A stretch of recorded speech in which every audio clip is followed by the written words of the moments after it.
Hello বন্ধুরা, আজকে আমাদের বাড়িতে আমার ননদের ননদ এসেছে। তো ও বাড়িতে আজকে পিৎজা বানিয়েছে, তো সেটাই তোমাদের সাথে শেয়ার করছি।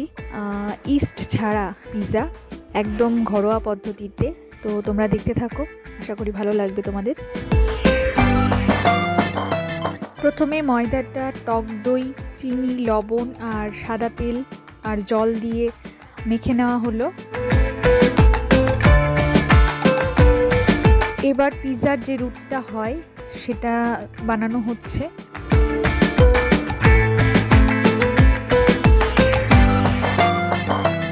এদিকে চিলি ফ্লেক্স তৈরি করার জন্য এখানে শুকনো লঙ্কা কাঠখোলায় ভেজে সেটাকে গুঁড়ো করে নেওয়া হলো।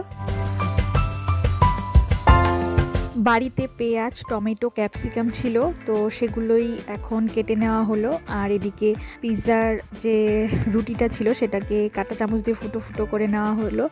আর এবার দেওয়া হচ্ছে পিৎজার যে মেইন উপকরণ, পিৎজা সসটা, যেটা দিয়েই পিৎজার আসল সেন্টটা পাওয়া যায় আর কি। এবার কিছুটা চিজ দেওয়া হলো ওপর দিয়ে, আর এখানে সবজিতে একটু লবণ মাখিয়ে নেওয়া হলো। আর এবার ইচ্ছে মতো সাজিয়ে নেওয়া হলো সবজিগুলো রুটিটার ওপরে।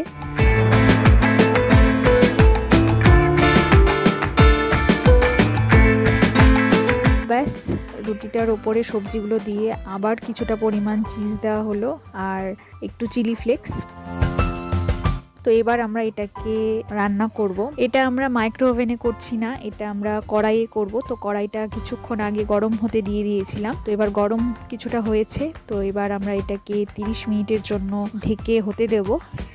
30 মিনিট পর আমরা ঢাকনা খুলে দেখলাম যে আমাদের পিৎজা পুরোপুরি রেডি হয়ে গেছে। আর তোমরাও দেখতে পাচ্ছ যে কতটা দেখতে সুন্দর হয়েছে। প্রথমবার বাড়িতে বানানো হলো, তো খেতে খুবই দারুণ হয়েছিল।